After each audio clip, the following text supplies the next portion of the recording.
Welcome to the Event Pro Show, your ultimate guide to the world of corporate events. Whether you're a corporate event planner, experiential marketing pro, producer, technician, or anyone involved in creating exceptional events, this podcast is your go-to resource for valuable insights, expert tips, and inspiring stories from the industry's leading professionals. Well, thank you for joining us for this episode of the Event Pro Show. I am Seth Macchi, and I am your host. I'm also the CEO of LEMG. We're an event production company based in Charlotte, North Carolina, and we travel all over the country producing primarily corporate events for meeting planners. And today's guest, I'm very excited about. I've been thinking about it all week. I have known Philip since the early aughts, I think. We've known each other for quite a while and watched each other from afar kind of do different things. And that's really fun. As a career progresses, you get to see friends go and do things that they really want to do. But I'll read your bio really quick, Philip. As Vice President of Production Services at Leo Events, Philip Johnson brings more than 25 years of experience spanning live production, technology, aviation, and event strategy. His career began as a touring audio engineer before moving into a full-time role with Walmart, where he led their production initiatives. He later helped launch and operate aviation businesses for Runway Group before finally joining the Leo team to lead the agency's technical department, most recently advancing to oversee the production department. Known for his passion for developing teams and delivering exceptional event experiences, Philip combines strategic leadership with deep technical expertise. And outside of work, Philip is rarely far from an acoustic guitar and enjoys taking to the skies as a private pilot and recreational aviator. Philip Johnson, welcome to the show. Well, thank you. If the goal of a bio is to make someone sound better than they are, that one certainly did it. So you sound awesome in that bio. That's good. That's good. It's not. I'm not as cool in real life, I promise you. I disagree. But you've got your guitars behind you. You have all sorts of cool hobbies, and oh yeah, you do high level production. But whatever. That's cool. Well, thank you for joining us. I was thinking I probably met you, like I was saying, early 2000s, doing stuff down in Arkansas. I think that's where I met you. And you were leading teams, but you were also still like heavily involved with actually mixing shows too. Like you would jump in and do it. And always got the impression that you still were doing that just for the fun of it. Was that probably right? Yeah, well, it definitely was. I enjoyed doing that. I sort of knew the flow of the shows, but mainly it was because I enjoyed it. So I could tell. You can always tell when someone enjoys doing it. Yeah, and to be honest with you, in my career, there was sort of a point in my career where it's like I have to decide if I want to go kind of like the show management side, path, or stick with technical. And that was still in that sort of pivotal time where, when I still wanted to put my hands on some faders now and then. Right. I eventually had to abandon that. So you could only carry it for so long. Well, okay. So I read your amazing bio, but going all the way to the beginning, how did you get your start in events, like way back in the day? Well, I think probably the way that a lot of people get started in this career, which was somewhat by accident. It's kind of crazy. Nobody knows that this career path even exists. When I was 15 years old, I bought a junky guitar and amplifier and from a neighborhood kid, and I needed to learn how to play it. So I went for guitar lessons, and a guy named Bob Hamilton, who was this old guy in his 40s, was going to teach me how to play guitar. And little did I know that Bob Hamilton was also an exceptionally well-accomplished audio engineer. And I think he figured out pretty quickly that I was not going to be the next Eddie Van Halen. And so he started to focus my lessons on audio. And I just fell in love with audio. And from the time I was 15 or 16, I knew that I wanted to be an audio engineer. And the biggest job I could think of at the time was a touring audio engineer. And so that's what I wanted to be when I graduated from high school, as a touring audio engineer. So So you went out that's and just did it. Like, how I did you figure that out?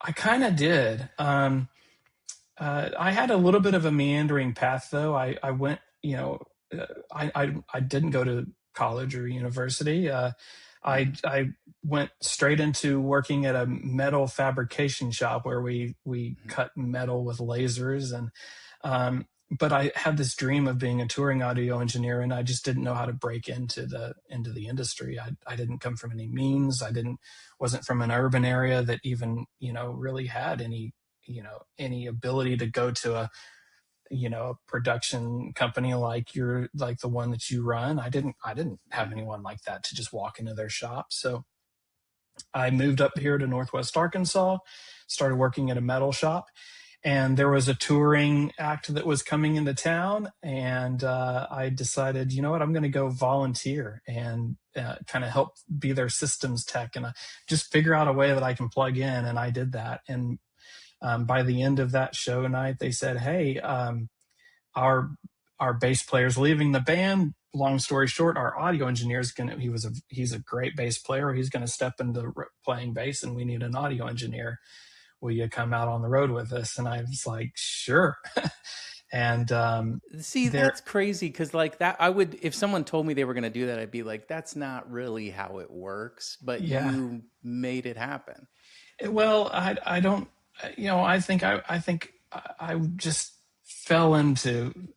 I fell into it. I don't think it was Hmm. because of any exceptional skill that I had. I think I was just available, which is rule number one Hmm. of getting a gig, True. is be available.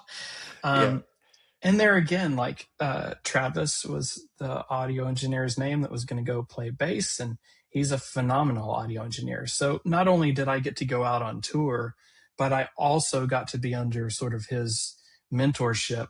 While he's playing bass, he's still able to mentor me What as is, this junior audio engineer.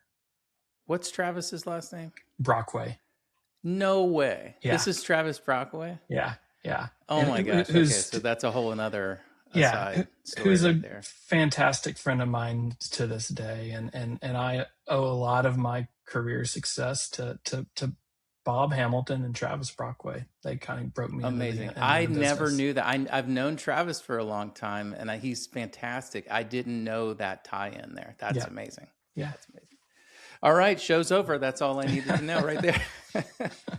Okay, I'll circle back with some production questions because you just have such a wealth of knowledge there. But just real briefly, you've helped get companies started. Like I'm talking about Runway Group, and you've helped those small businesses grow. Have you always had kind of an entrepreneurial bent or something that attracts you to that side of business as well, like something getting started and growing it?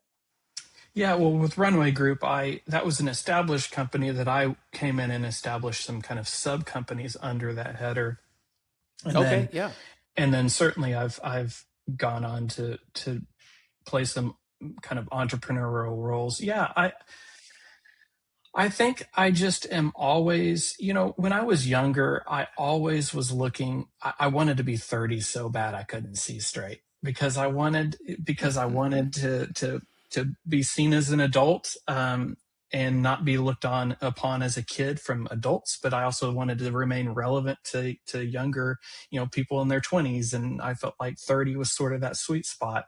I And I had the think that same, that was, I totally relate to that. Totally really, relate to that. Yeah. well, I think I've always had like these long-term goals, and Hmm. almost to the extent where they kind of become a little crazy. Like I just need to calm down and enjoy the season that I'm in, but I can't. Yes. And I think that's Yeah. sort of led to me being somewhat entrepreneurial because I'm never settled where in the seat that I'm currently in. I'm always looking to create something new or to do something different.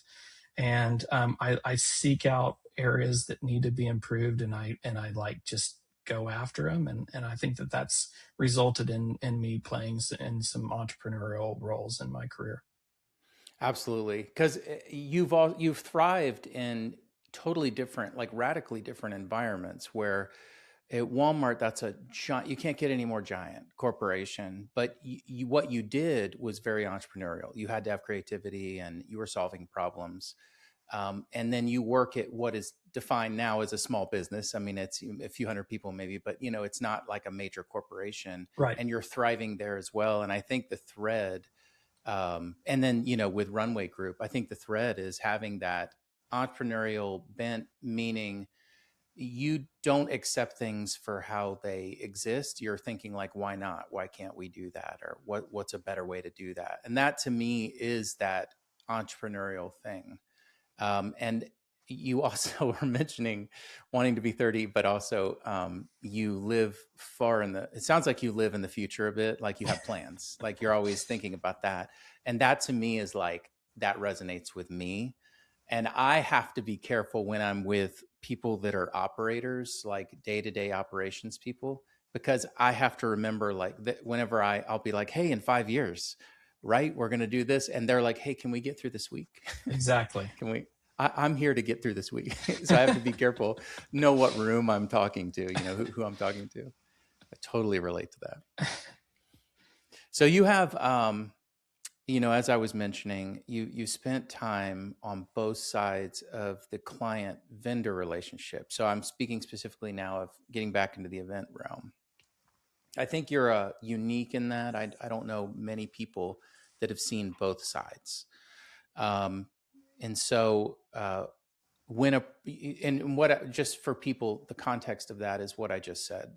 Philip had a major leadership role in the event side of a Fortune 10, Fortune 1 at that time, Fortune 1 company, big corporation, did a lot of events. But also now you have a leadership role in a vendor that serves those types of clients.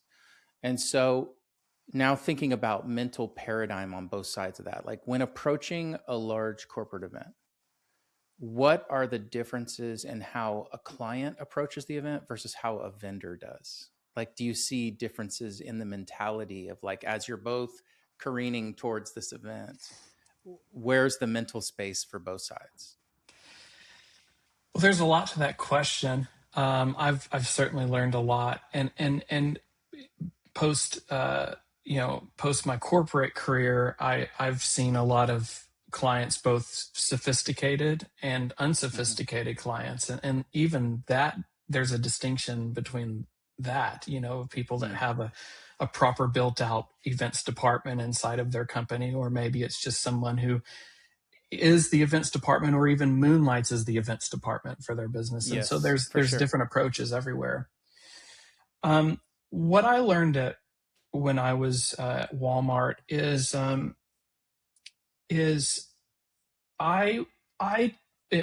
early on, I approached an event as like a big purchase. And I think individually, we are taught to approach big purchases with an amount of skepticism. It's like, well, I've got this big event and it's got a lot of money behind it, so I need to be guarded with it, like a car purchase or a house purchase that I've done. Like I need to hold my cards close to the vest, and I need to try to get the best deal and pull one over on the salesperson, and so you're very cagey and evasive, and what I learned over time is that didn't really help me.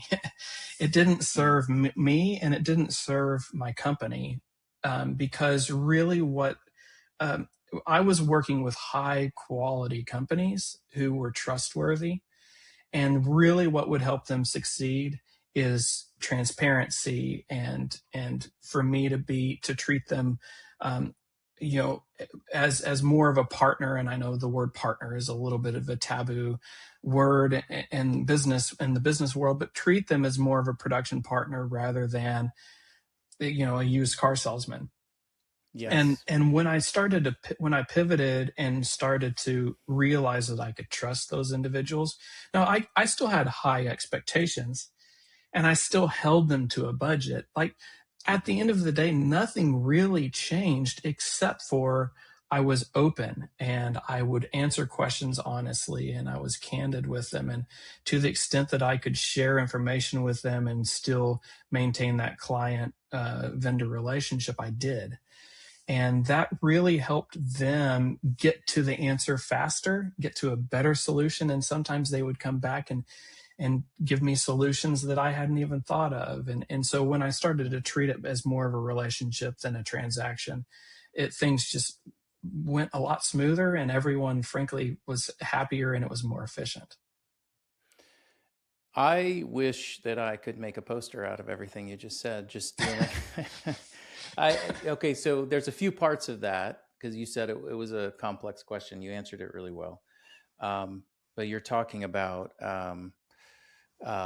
as far as trying to be transparent is where you ended up, and I do feel that way. That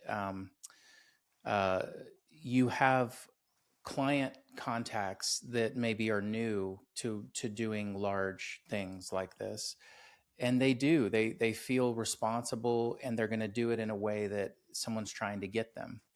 And I do feel like that when you're working with great partners is a good word. I understand what you're trying to say, trying to sometimes words lose their meaning, but if you really have good partners, then giving them autonomy to do what they do. So equipping them with the best information, knowing that they're going to do a great job within the parameters that I've given them. I wish that could be a class that people take, and once Yeah. you're past the initial vetting process, whatever that is, let's just have a good working relationship. And maybe that does speak to this level of sophistication that you were referring to. Sometimes I'm really surprised because a corporation doesn't always line up with the marketing that they present to the world. Sometimes you meet a corporation and they're so put together on the marketing side, and then you're like, oh, but they have like one part-time person, or like the executive assistant or something is trying That's to put right. together a $6 million show. And it's like, oh, there's a better way to do this. But at the end of the day, where you arrive, I think the best working relationship is that transparency with your vendors. And so the flip side of that, mentality then of a great vendor going into a large event, what is that? If you're one of those vendors now, which you've been on that side too. Now that you have that good working relationship, what are you focusing on? What are you thinking about? Yeah, my favorite kind of goal and point and objective in any new vendor relationship or any new client relationship is I want to earn their trust as fast as I can. Like, and because I know how beneficial it is for both of us, and I feel a real sense of accomplishment once I've proven to them that we're a trustworthy. I'm trustworthy. My organization is trustworthy. We have their best interest at heart. We're not trying to jockey to get more money or whatever. We're happy to play inside of the parameters that they need us to play inside of, and we start to that relationship starts to happen. And again, it turns from a transaction to a relationship. That's my favorite part, and that's my goal on every event, is to get there as quickly as possible. And I think that comes just by being authentic and transparent and telling clients the truth even when it's difficult. Yeah, I recently had a client that we really want to work with. They're a very well-known brand. We've gone through a lot of relationship building just on the front end side. And the first thing they came to us with, it was just not quite our wheelhouse, and pulling from experience, like what you're saying, like, I know this is the right thing to do. I mean, everybody says like honesty is the best policy, right? But in sales, it's a challenging thing when you want to win a client, and it's like, there's a gray area. Yeah. But letting them know, like, for this specific project, here are 3 vendors I recommend, Right. and we're not the right fit. But just knowing that, like, we could kick off like a 10-year relationship here, and this is just a blip, but they'll remember that one way or the other. Whether I said I could do it and then it was a challenge and it wasn't a good experience, they'll remember that. but they'll equally remember you being honest, and transparent. Hopefully that comes back around. And I think that's the type of honesty that, you're looking for, that transparency. And I think, many listeners of the Event Pro Show are vendors themselves in the corporate event space. So whether they themselves are private meeting planners, or they offer some other event service like AV. What are things to avoid when trying to build a relationship with a new client that manages like an annual portfolio of events? So say like a Fortune 500 client, they have 100 events a year. What do they value from vendors, and what are things to avoid? Because I know you've seen different shades of this. Yeah. Yeah. Well, for starters, if you know, you have to step back and realize that if they're if they're at a corporation of any size, they are sold to all the time. I must Mm-hmm. have received, I don't know how many emails every week from business development folks, and cold calls, and was sold to all the time. And the truth of the matter is, in our industry, there's a high switching cost. Yeah, there Like, is. I am not real incented to switch from my companies as long as they're serving me well and hitting all the metrics, right? The budget, Mm-hmm. blah, blah, all those kinds of things.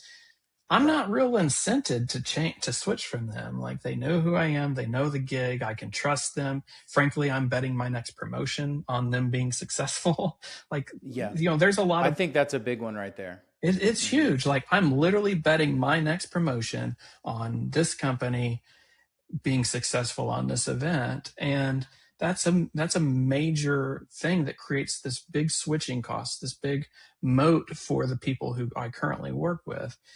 And being aware of that, and facing the music, and knowing that it's a long-term game. I think a lot of business development people don't recognize this is a long-term play, and it could be a 3-year relationship building exercise to get my first Mm-hmm. foot in the door.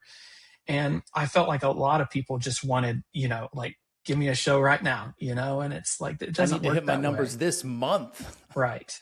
It doesn't work Yep. that way. This is a relationship building exercise, and all the people who were actually successful in gaining our business were people who had that long-term horizon and approach. Sure. Absolutely. Because it is, it could be a 20-year relationship, but it takes years to get there. I have seen that over and over and over. It is funny. I've spent a lot of time in the last few years just getting to know dozens and dozens of production companies all over the country. And a lot of them have the same story, is like they have a few clients that are very meaningful. They're everybody's beautiful, that kind of thing. But like, every company seems to have a few that like really help them grow up as a company. Right. But there was like a long relationship period where they had to kind of grow into that. And that is a huge barrier to entry. And your other point was, whenever a client switches to us, we take it very seriously that they're taking a personal risk on us. Like that speaks to their name, to their bosses, That's right. so it's something to hold very carefully, that once someone gives you their trust, that's a vulnerable thing, and it shouldn't be taken lightly. So I thought that's amazing. I always wondered about that. Just how much selling happens to someone that is in that role, just So much. obnoxious amount. Yeah. Just, I don't want my phone anymore. Thank you. Okay, I want to switch back to just the production world in general, because I consider you one of my tech friends for sure. You're not just management. You know how to turn things on. But the production world's full of engineers. It's like the cliche is that we all sit behind the curtain wearing black shirts and concentrating on technical elements of the event. And that's true to a degree, but you work on some high level stuff. But so how does having high creativity come into play as a production leader, like the seat that you're in now? Because there is there is a yes, like a signal flow chart to turning this thing on and making it happen. But there's another layer. How does high creativity come into play? Yeah. I get to work at an event agency now, Leo Events, and so we have a whole creative department, and we don't own gear actually. Leo, we Hmm. we manage projects, and we are an agency for our accounts. So I get to be even closer to this than at other points in my career. Um, I think I think there's a couple of things. I feel like we have the advantage of not bothering ourselves with, is the microphone turned on, and are the projectors turned on, or whatever the case may be, um, because it's sort of like you can't manage and oversee if you're focused in on the minutia, and we have Yep. to leave the people that need to focus in on that minutia do that. I think being creative and approaching projects creatively, um, it's more driven by what's the final outcome that we want to experience, and how do we get there. One thing in my career is, because I did come from the technical path, and I was a technical operator in both audio lighting and video, is I had to learn how to turn off the physical limitations that I knew existed for me, and be Hmm. able to think creatively in bigger picture. And Oh early yeah, on, I yeah, couldn't turn that off, and I would be, it would be like, well, actually, that won't work because of X, Y, and right. Z. And when you can turn that off and start to think broader, sometimes you'll surprise yourself with what is possible. And Yeah. I think that's what that's kind of one of those disciplines that I continue to take forward more and more, is turning off the technical, figuring out what is possible and how we can solve a problem, or address a solution, or create a solution for something. So I hope I that love answers the that. question. Yeah, so you lead with creativity, and I think something like a parallel to that is I think a lot of things in um, like aerospace, uh, you've got these projects of like going to the moon or something, and it was written about in science fiction well before engineers figured out how to do it. And so it's like that project is led by creativity. What if we could do this? I know there's limitations That's right right. now, but like, what if we could? And I think that unshackles you from, like, as engineers, we're taught like, this is the physical limitation of this cable, and so that's where you're down into you were calling it the minutia of it. But that's not the best place to be creatively.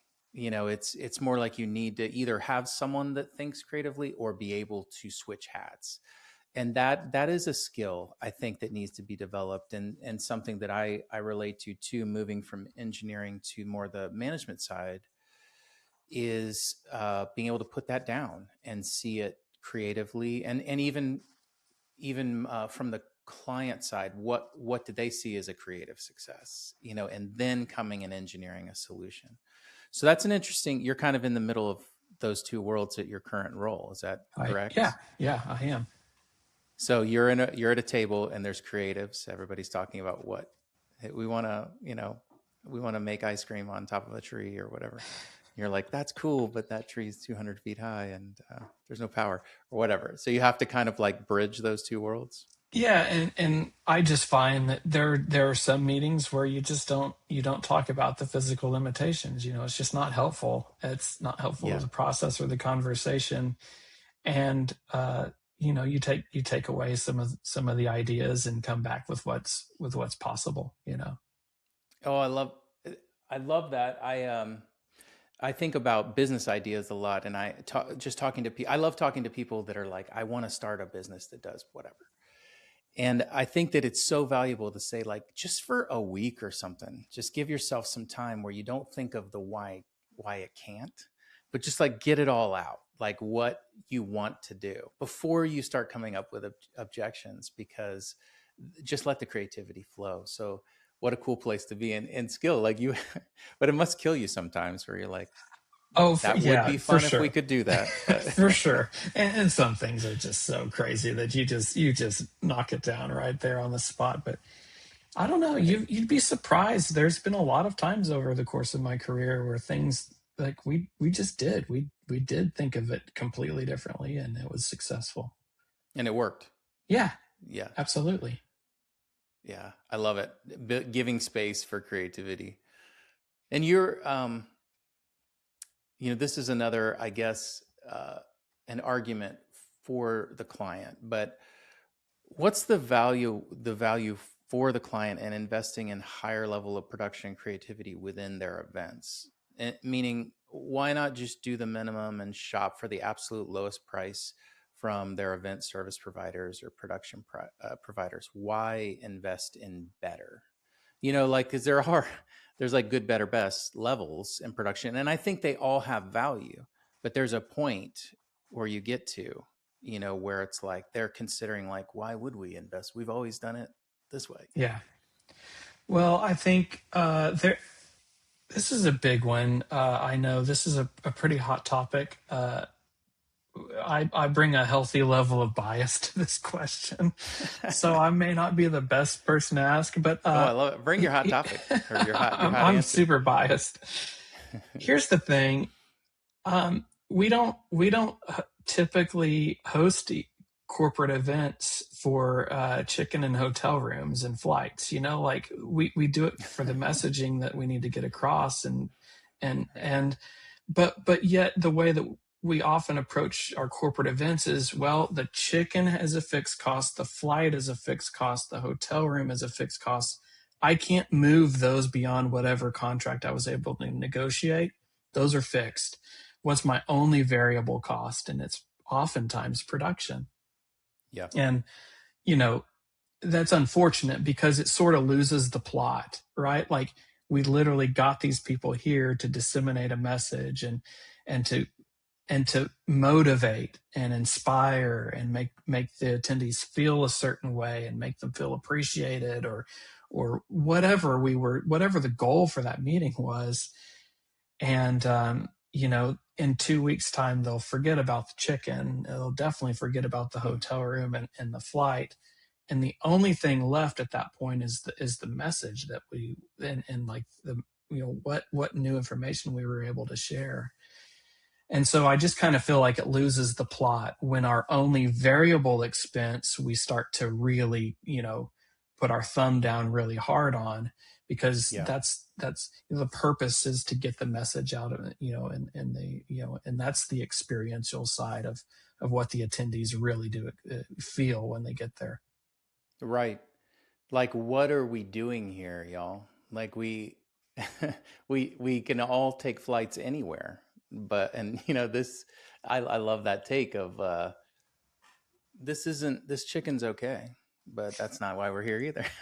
But there is a message, and you just like watered it down to the point of everyone's in a coma the whole time, and they walk away not retaining anything. And what a loss, what a mismatch of resources there.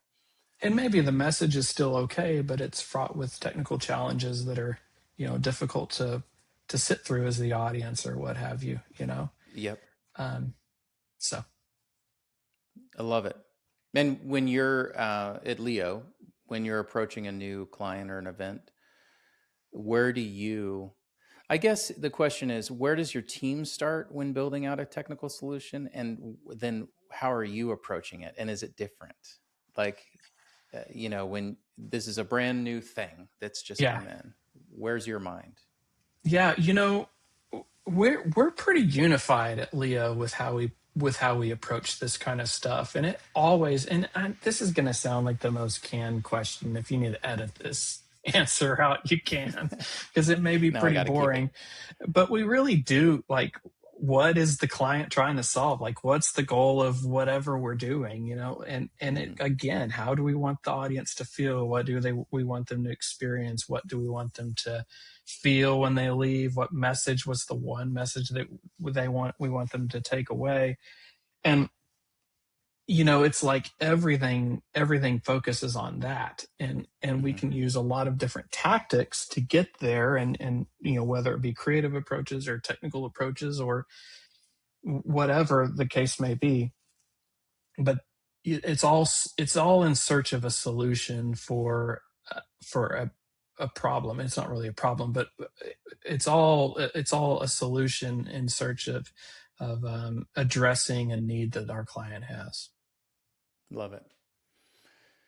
So speaking of technical solutions, there's always new stuff coming out, and I know that you're aware of it. You've always been aware of it. Is there anything new as far as production technology that's exciting you right now?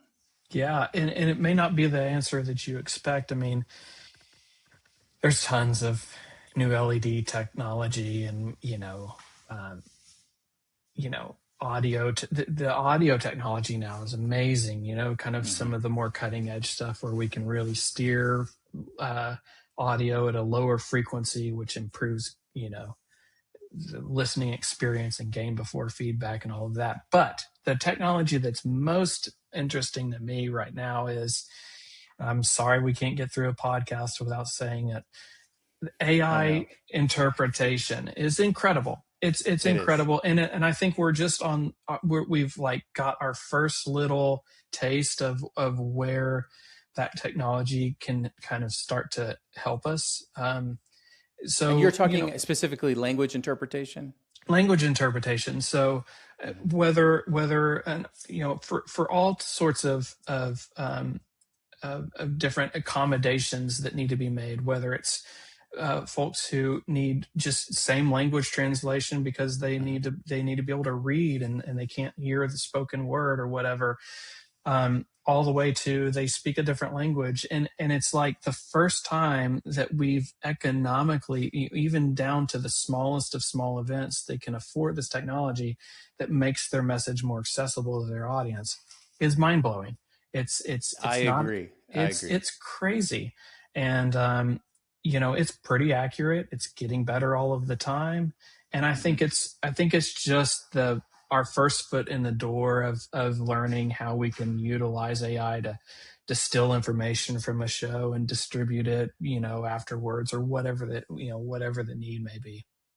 I also I love we had Wordly on the show a while ago, and Yeah. it's fantastic stuff that Kurt's doing over there. But the idea that you could put together a truly global event, and for a really affordable line item, you can have all this global speakers on stage, and everybody in the audience is following along because AI, and Yep. that is so practical and so amazing, and makes the world more accessible, to your attendees, and that speakers can come, and you don't have to have some special skill, just talk in your own language. It's all good in the way that you would present in your own language, so you get the best performance from them, on stage. I just love it. That's Yeah. amazing. Before you even get to how you take and repackage and reutilize all of that content, which is a whole other conversation. I love what AI is doing there, for sure, for sure. And we're seeing it show up all the time now on Yeah. events for. I mean, it's just such a neat. I mean, I don't mean this is also a touchy topic. All accessibility shouldn't just be easy, so we do it. But Mhm. it is such a, it makes even conferences that previously couldn't afford making their event more accessible. I know that's Mhm. a taboo topic, but it makes it where they can make their event even more accessible to a wider audience. I think it's also just a practical use of technology. And you and there's always some new gadget, coming out, production gadget. But you're right, this one is just so impactful in a way that will fundamentally change how we do events and how we gather people around in a room, and Yep. share ideas. And that's Yep. powerful if you're in the business of, you were saying, like, it's not about the chicken or the airfare or the hotel. It's about the idea, that you're sharing, and we're communicators. And so that should be exciting, because we've seen all the different ways you've had to go through to make that happen in the past. And it's expensive or bulky or challenging, to do. So Yep. that's new. but I know I'm always amazed when I walk into a show and I'm like, that tech has been around for a while and it's still so relevant. Is there any one piece of tech that you're like, that just is still like having an impact, but it is definitely not new, you know? Um, Or are you redeploying old tech in a new way? well, you know, I think it's just the approach. Like, again, this is a very nerdy answer, but like just lighting around the room, and sometimes Mm-hmm. even, it was a few years ago where I visited a venue and they had these old ellipsoidal light fixtures, which are Mm-hmm. the oldest that you can possibly get. And they weren't on the stage anymore because they had much newer technology on the stage, but they used those and put gobo breakup pattern and put it on the side walls of the room, and Mm-hmm. and it makes a big difference. It's like, oh, it kind of dresses up the room. It makes it feel more theatrical. It makes it feel like you're entering into a different space. And so just Yeah. repackaging gear that was bought and paid for a decade ago, Still and being making able to, money. yeah, still making money and putting it on, and still using it in a way that makes a difference to the audience is pretty cool. I think that's another part of our business, that there are just so many people are so creative, and I love seeing stuff still being used in a way that's still offering value to the client. But like what you said, it was paid for 10 years ago and it's still Yep. doing a great job. Yep. It's kind of a cool thing, in any kind of technological industry. I think the new cutting edge is what people are always looking at. But sometimes it's fun to think about like what's still making an impact, years later. How cool is that? And I know that I'm asking you a lot of production questions, but how does aviation fit into your life? There's like this whole other part of you that we haven't even talked about. Yeah. I love aviation. It's recreational now for me. It was for I don't know, 6 or so years. It brought home the bacon Yeah. for me, and it was my career, as I took a little bit of a hiatus from live event production. Um, for me, honestly, aviation has been more so than the discipline of flying and the enjoyment of flying. Aviation has been an investment in myself, and it's broadened my perspective and given me more information. I know that sounds crazy. Like, what could you possibly take from aviation and apply it elsewhere? But it really, there are certain things that aviation has taught me that I take into my day to day life, managing a team, and Hmm. you know it's we could do a whole nother podcast about the things that aviation has taught me. But more so than anything, what my takeaway is it cost me money to get my pilot's license. It took a lot of time, but it was sort of an educational investment in myself, and it Yeah. enriched me personally, and it allows me to approach my job and the people that I get to lead. Approach them with new information and a new perspective that I didn't have prior to earning my pilot's license. Do you think, I see your guitars behind you too. Do you think that just speaks to the importance of having other things? Because I know a lot of people that are in leadership in this industry, and it's an intense industry. Like, it has periods of it requires an intensity of focus, for days and days, months and months, sometimes many hours. Do you think that's important to have that kind of counterbalance in your life, that gives you something else? And I don't know if that's the right phrase, but it's like Yeah, there's a need for something else. that's a really good question. I absolutely think so. There was a solid decade or more of my career where literally people would say, "Well, what are your hobbies?" And I'd be like, "What I do for work?" Like, Right. really didn't have hobbies. I played guitar, but even that was sort of backburnered. It was, in a case under the bed. Um, and I was very myopically focused on my career. And what I learned is eventually I did burn out. Like that's one of the reasons that I went into aviation, is because I loved live events, but I'd sort of had felt like I was, burnt out and wanted Yeah. something different, wanted something new. So for sure, there's no question that um, just having different things to do that are outside of my career has been a big help for me, for sure. I think create someone like you that lives in a creative world too. It's like, it's so important to find that fuel somewhere else. Like I would say the majority of my best ideas in life are outside of that activity that the idea is for, so that if I'm doing events, I'm doing something else, and then it fuels creativity to bring back into my work, having Yep. something else. Yep. All right. So here's the tough question. You've been involved with hundreds, if not thousands of events at this point in your life, right? So Yeah. a bajillion. An official bajillion. What, of all the events, what's your favorite event? If you can speak about it on a recording, what's been your favorite event you've ever been involved with? Yeah. I may be answering this one with some recency bias. I don't know. Could be. Uh, I mean, immediately comes to mind is a show that I did on Kodiak Island, Alaska with Pitbull.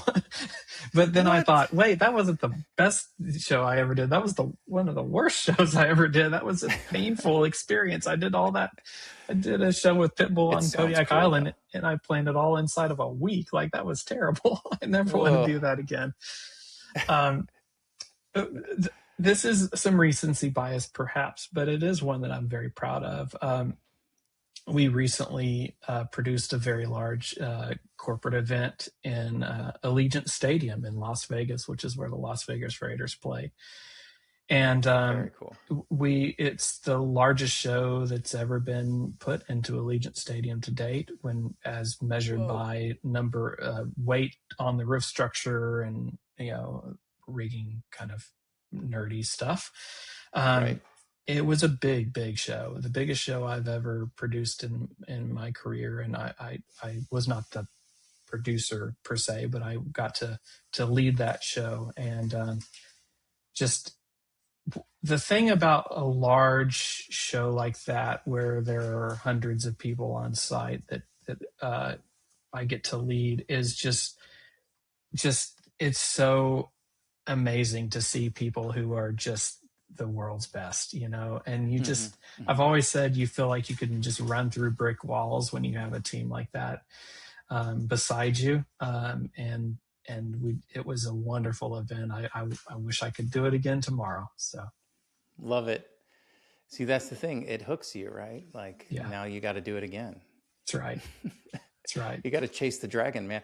What is the point? Is there a point in a show like that where, I don't know, like for me, it's a big project we've been working on. Sometimes you've been working on it for months and months, maybe longer. For me, it's opening session, whatever that is. And the first person's mic, when they come on and I hear it, at that moment, I'm like, cool. Like, is there a moment for you at an event like that where it's like, yes? Always. For me as an audio engineer, I did like this Berkman method or something like that, a personality test. And literally on my personality test, it says likes things that sound good. And I was like, holy moly, really? this really, that is me. And so when everything's up and the house lights go off, and it's like, oh, this feels like a show now. And then you hear like a great, just audio track, whoever is, whatever band, whatever song is from Spotify plays. It's like, oh man, this is why I do this right here. I just love it. I love when it goes from like this starkly lit venue with no personality, and it's like, now we're in a show. I love that. Looks amazing and sounds great. And sounds great. Oh man. Well, if If people want to learn more about you or Leo Events, where should they find you? Are you doing LinkedIn a lot these days? Where can people connect with you? I don't frequent LinkedIn, but I am on LinkedIn. I'm sure I'm searchable. I'm the least socially media person on the planet, but You can you call me. yeah. Yeah. Leo Events is found on Instagram and all the social. I think it's on TikTok. I'm not on TikTok. I'm at the just other. Google Leo Events. Beautiful things show up. That's right. I'm at the other Philip if you want to see the world's most neglected and boring Instagram account. So. Oh, okay. That's a good pitch right there. I love it. I love it. Well, thank you for taking time today to just stop by and talk with me for a while. This has been great. Well, thanks, Seth. I really was humbled at the opportunity to speak with you, and I appreciate it. And I enjoyed my time, and looking forward to getting to hang out with you next. Awesome. I appreciate it. And thank you, listener, for taking time with us today. And if you enjoyed this episode, we put out about an episode a week, and you can find all of our backlog at theeventproshow.com, where you can follow us there and learn more about us. But either way, thank you for taking the time, and we will see you on the next one. The Event Pro Show is a production of LEMG, video by Nick Barrett, audio and post-production by Prince Thompson. You can learn more about us at lemg.live.